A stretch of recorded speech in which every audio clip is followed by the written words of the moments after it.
to our national identity. But do our young people view this day as more than just an extended weekend? So we have to ask the question, are our national heroes inspiring enough national pride to get them out of bed to watch the ceremony? Here to share her insights is Sandri Shaw, UWI History and Archaeology lecturer. Did I say that correctly? Okay, good. Thank you. Hey, thank you so much, Sandri. Hey. Thank you for having me. Sandri, university lecturer. Yes. You're getting the kids fresh out of high school, right? And I've been in charge of sending some of them to university as well. So I get them sometimes right before they go to university. Right. What is the sentiment when it comes on to Heroes Day and Heritage Week and that kind of acknowledgement? For the past, I would say maybe 3 years or so, I find that they more see it as a day to relax, a day to sleep, for some a day to party. A generation ago, maybe 2 generations ago, the views were different. I spoke to about 25, 2 different classes of about 25 students each, plus some university students. And the impression I'm getting from them is that it doesn't mean much to them more. But for the university students, it's because they have not been taught enough.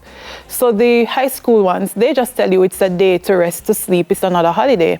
Some of them don't even know the difference between National Heroes Day, Emancipation Day, Independence Day. Because I asked the students to tell me, what do you know about National Heroes Day? What do you know about independence? What do you know about emancipation?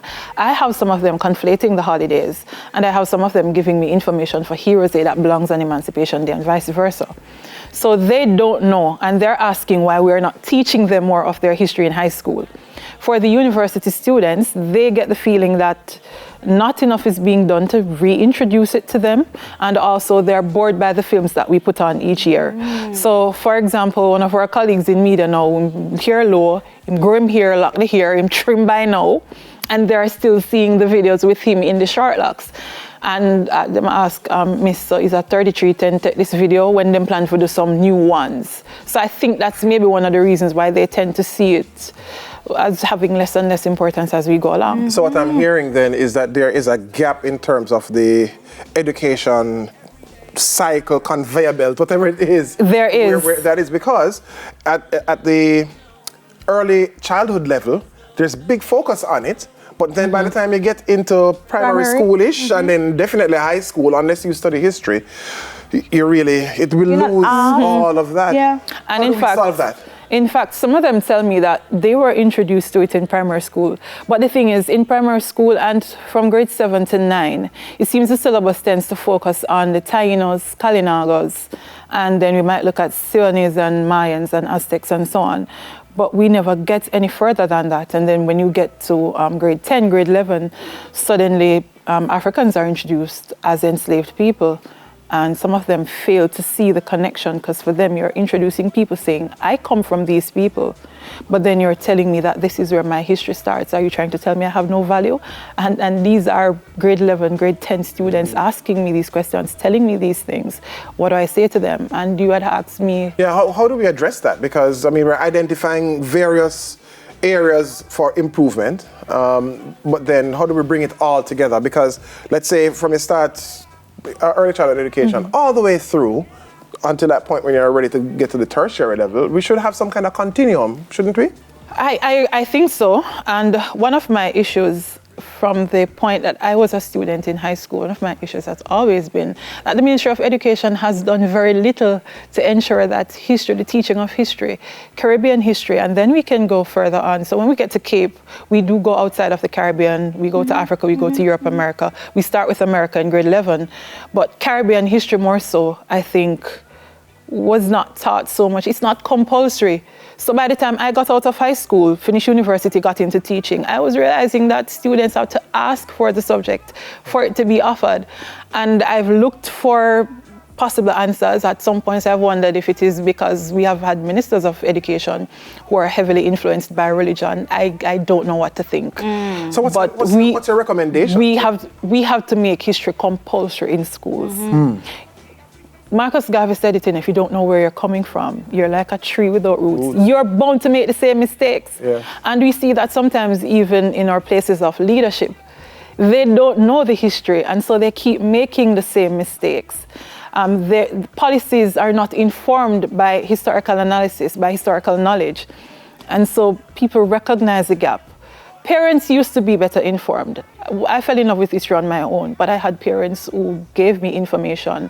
When they couldn't give me the information, they led me to the libraries, introduced it to the schools, put books in the libraries that they can relate to.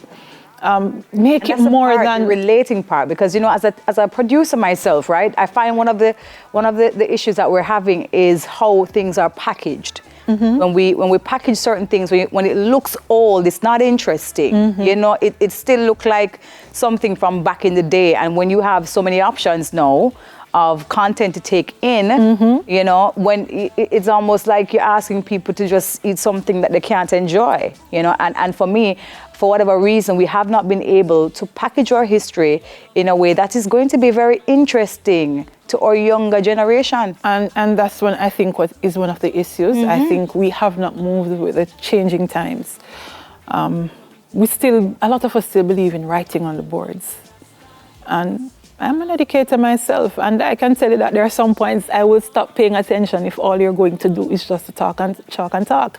But when I get my videos in the classroom, my students watch, they ask the questions.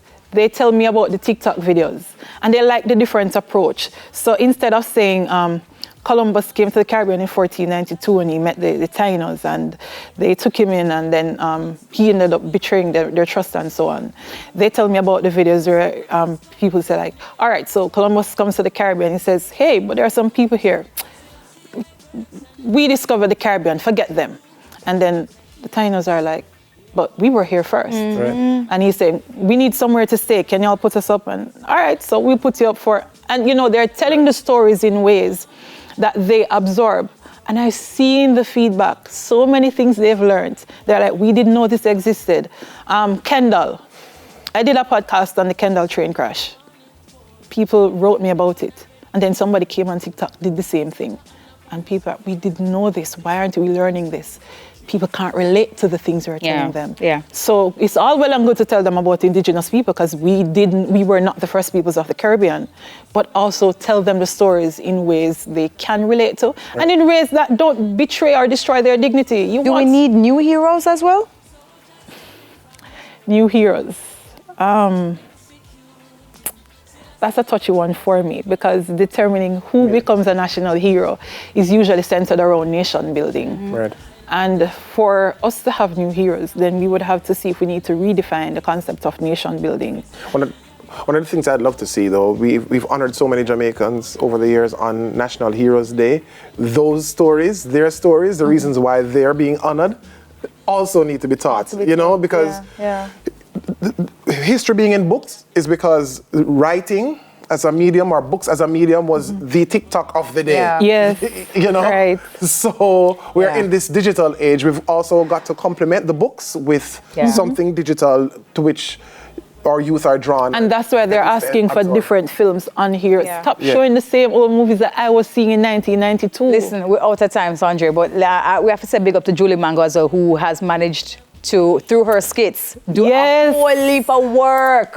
With our heroes, with past prime ministers. She's done a fabulous job at keeping us entertained and educated through her medium. And if we wanted to get in touch with you to get some more information, maybe, somebody's out there watching, wanting to jump on this and do something about it, how can they contact you? Well, you can always send you an email at sshawuemona@gmail.com. It's the shortest one I can think of. Or sshaw311@live.com. Yeah.